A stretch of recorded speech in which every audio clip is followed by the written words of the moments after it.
سیلاب سے بچنا ہے، خشک سالی سے محفوظ رہنا ہے، مندی کا علاج کرنا ہے، اللہ تبارک و تعالیٰ کی رحمت، نعمت، نصرت کا حقدار بننا ہے، تو دین کو اختیار کرنا ہوگا، اور اسی دین کو جو اللہ کے رسول صلی اللہ علیہ وسلم لے کر آئے. جو لوگوں کے بنائے ہوئے دین ہے، فرقہ بندیہ ہے، وہ نہیں چلے گا. تو یہ اختلاف کی بنیاد پر میں نہیں بیان کر رہا ہوں، مسائل کے حل کی بنیاد پر کہ 73 فرقے ہوں گے. کون سا نجات پائے گا؟ وقت لمبا نہیں ہے کہ میں اس پر بحث کروں. انتہائی اختصار کے ساتھ مغزی کی باتیں کرنے کی کوشش کروں گا، اللہ توفیق دے. ترمذی کی حضرت عبداللہ بن عمرو رضی اللہ تعالیٰ عنہ کی روایت ہے. وہ کہتے ہیں کہ رسول اللہ صلی اللہ علیہ وسلم نے فرمایا لَيَأْتِيَنَّ عَلَىٰ أُمَّتِي مَا أَتَىٰ عَلَىٰ بَنِي اسرائیل.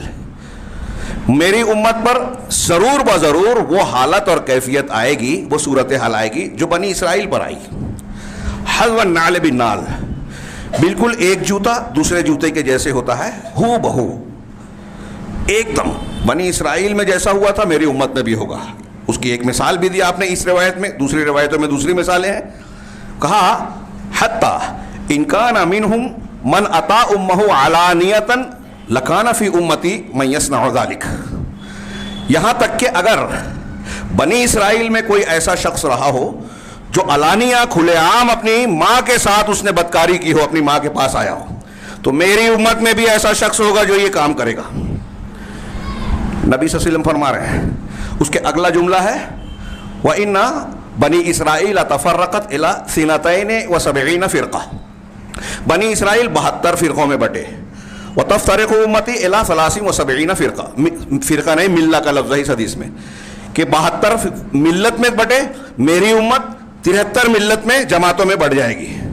كُلُّهَا فِي النَّارِ. یہ جملہ بہت لوگوں کو کھٹکتا ہے اور اس بنیاد پہ کوشش کرتے ہیں کہ اس حدیث کو ضعیف قرار دیں، جبکہ یہ تعدد طرق سے ہے. 20 محدثین نے اس کو صحیح کہا.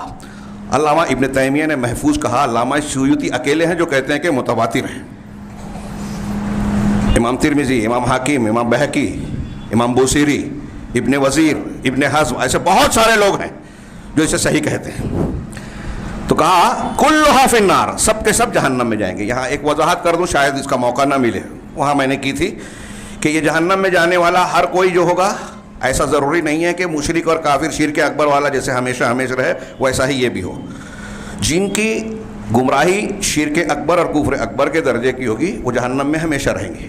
جن کی اس سے کم درجے کی ہوگی ان کا معاملہ گناہ کبیرہ کی طرح ہوگا. وہ جہنم میں جائیں گے تو نکالے جا سکتے ہیں یا اللہ کی طرف سے معاف کیے جا سکتے ہیں. وہ جہنم کے مستحق تو ہیں. یہ تھوڑی سی مختصر میں نے جو تشریح کی دماغ میں رکھیے گا، کبھی موقع سے تفصیل سے گفتگو. کلھا فی النار، سب کے سب جہنم میں ہوں گے الا واحدہ، سوائے ایک ملت کے. پوچھا گیا وما ہی یا رسول اللہ، اللہ کے رسول یہ کون سی ہے؟ قالا ما انا علیہ واصحابی، جس پر میں ہوں اور میرے صحابہ. ترمذی کی اس روایت کو علامہ البانی نے حسن کہا ہے. یہ روایت الگ الگ الفاظ میں صحیح لذاتہ ہی، صحیح لغیرہ ہی اور حسن درجات سے مروی ہے. اللہ کے نبی صلی اللہ علیہ وسلم کا یہ فرمان ہے. اگر آپ اس پر ہلکا سا بھی غور کریں تو 2-3 موٹی موٹی باتیں تو اس سے ہمیں ملتی ہے کہ یہ اللہ کے نبی صلی اللہ علیہ وسلم کی جانب سے ہم کو آگاہ کیا جا رہا ہے اور ڈرایا جا رہا ہے. اللہ کے رسول نے ہم کو ڈرایا ہے کہ امت کے ٹکڑے ٹکڑے ہوں گے، ایک فتنہ ہوگا اور ان ٹکڑوں میں 72 جو ہے وہ جہنم کے مستحق ہوں گے، 73 میں سے 72. تو اس سے کیا مقصود حاصل ہوتا ہے؟ ہم اس سے ڈریں، ہم اس کا علاج کرنے کی کوشش کریں. جب ہم ڈریں گے تو اس کا ڈر کا حاصل اور فائدہ کیا ہونا چاہیے کہ ہم حق کی تلاش کریں، اس منہج اور طریقے کو ڈھونڈیں جو نجات پانے والا ہے. یہ نہ دیکھیں کہ یہاں اتنے بڑے بڑے اصحاب جو بہت دستار ہیں، اتنی بڑی تعداد ہے، اتنی بڑی کانفرنس ہوتی ہے، اتنے لوگ مانتے ہیں، ان کے بارے میں واقعات بیان کیا جاتا ہے کہ ان کے بزرگان پیر صاحب ایسے ہیں جو ہوا میں اڑتے تھے، پانی پہ چلتے تھے، اس وجہ سے یہ نماز پڑھتے تھے. یہ چیزیں جو معیار نہیں ہیں. دجال بھی بہت سارے شعبدے بتائے گا، اس کے شعبدوں کو لے کر جو ایمان لائے گا وہ کافر ہوگا. شعبدوں کی بنیاد پر فیصلے نہیں ہوں گے، یا کرامات جو سچی جھوٹی ہے اس کی بنیاد پر. کچھ سچ بھی ہے، کچھ جھوٹ بھی ہے. کیا مثال اللہ کے نبی صلی اللہ علیہ وسلم نے کیا معیار بتایا؟ ما انا علیہ واصحابی. ایک جملہ ایک کتاب جس پر میں اور میرے صحابہ ہیں. اس ایک جملے پر آپ رکھیے اور پرکھیے. میں پھر سے بتاؤں کہ یہ سیلاب سے بچانے کا طریقہ بھی یہی ہے, اللہ کے دنیا کے عذاب سے بچانے کا بھی ذریعہ یہی ہے, آخرت کے بھی. اور ہمارے یہاں میں نے کہا کہ ہم لائٹلی لیتے ہیں. جہنم کی آگ ڈامر سے زیادہ کالی, دنیا کی آگ سے 69 گنا زیادہ سخت. ہاں, کوئی چلا جائے تو اس میں موت نہیں آئے گی, چمڑیاں نئی نئی پیدا کی جائیں گی. اس کے عذاب کے کھانے پینے کی چیزوں کا جو تذکرہ قرآن نے کیا ہے, اسے پڑھ کر اگر تصور کر لے تو آدمی کے رونگٹے کھڑے ہو جائیں. ہم اس کو لائٹلی لیتے ہیں اور یہ کہتے ہیں کہ ارے یہ 72-73 فرقے والی جو حدیث ہے, یہ بیان ہے, اس کو بیان کرنا اختلافی مسئلہ ہے, اس سب میں مت پڑھو. نبی نے بیان کیا, مولوی صاحب بول رہے ہیں کہ مت پڑھو. نبی نے بلا وجہ بیان کر دیا. یہی حدیث نہیں ہے. اس حدیث کی شرح میں آپ کئی حدیثوں اور قرآن کی کئی آیتوں کو جوڑ سکتے ہیں. جہاں یہ حدیث صحیح ہے وہاں اس حدیث کے معنی اور مفہوم کو تائید کرنے والی قرآن کی متعدد آیات ہیں, بہت ساری دوسری حدیثیں ہیں. اللہ کے رسول نے فرمایا, اللہ تعالیٰ نے فرمایا ان الذین فرقوا دینہم وکانوا شیعا لست منہم فی شیء, جن لوگوں نے اپنے دین کو ٹکڑے ٹکڑے کر دیا ہاں اور گروہوں میں بڑھ گئے, آپ کا ان سے کوئی تعلق نہیں ہے. اس کا مطلب ٹکڑے ٹکڑے ہوں گے نا دین کے. قرآن کہہ رہا ہے, قرآن نے کہا وَاعْتَصِمُوا بِحَبْلِ اللَّهِ جَمِيعًا وَلَا تَفَرَّقُوا, سب مل کر اللہ کی رسی کو, دین کو, قرآن کو مضبوطی سے پکڑ لو. سب مل کر, الگ الگ لوگ الگ الگ رسی نہ پکڑے. آج لوگ کہہ رہے ہیں کہ یہ مسلک بھی صحیح, وہ مسلک بھی صحیح, الگ الگ رسیاں پکڑ لو. قرآن کہہ رہا ہے سب مل کر اللہ کی رسی کو پکڑو. وَلَا تَفَرَّقُوا, اور فرقہ فرقہ نہ بنو. اس کا مطلب جب اللہ کی رسی چھوٹے گی تو فرقہ بنے گا, قرآن کی آیت کہہ رہی ہے. ایسے اور بھی کتنی آیتیں ہیں. نبی کریم صلی اللہ علیہ وسلم کا وہ خطبہ ارباز بن ساریہ کی مشہور حدیث کہ آپ نے ایسا خطبہ دیا کہ جس سے آنکھیں اشکبار ہو گئی, ہاں دل دہل گئے, ہاں گویا کہ وہ رخصتی والا خطبہ تھا. ہاں آپ نے فرمایا اللہ سے ڈرو, ہاں اور تم پر سمع و طاعت لازم ہے, چاہے تم پر حبشی غلام ہی کیوں نہ مامور کیا جائے. آگے آپ نے فرمایا کہ وَمَن يَعِشْ مِنكُم بَعْدِي فَسَيَرَى اخْتِلَافًا كَثِيرًا, جو میرے بعد زندہ رہے گا بہت سا اختلاف دیکھے گا. فَعَلَيْكُمْ بِسُنَّتِي, تو تم پر لازم ہے کہ میری سنت کو لازم پکڑے. اختلافات کا حل, میری سنت کو لازم پکڑے. ان مسائل سے آنکھ بند کر کے کہ وہ بھی صحیح میں بھی صحیح, یہ بھی درست اور وہ بھی درست, گائے بھی گابن بیل بھی گابن, یہ نہیں چلے گا. میری سنت کو, اللہ کے رسول یہ بتا رہے ہیں کہ اختلاف ہوگا. اللہ کے رسول نے بتایا 73 فرقے ہوں گے. اللہ کے رسول نے دوسری حدیث میں یہ بھی بتایا کہ ہمارے درمیان سے مسلمانوں کے بیچ میں ہماری زبان بولنے والے ایسے لوگ پیدا ہوں گے جو جہنم کی طرف بلانے والے ہوں گے. دعات علی ابواب جہنم, صحیح بخاری کی لمبی روایت میں.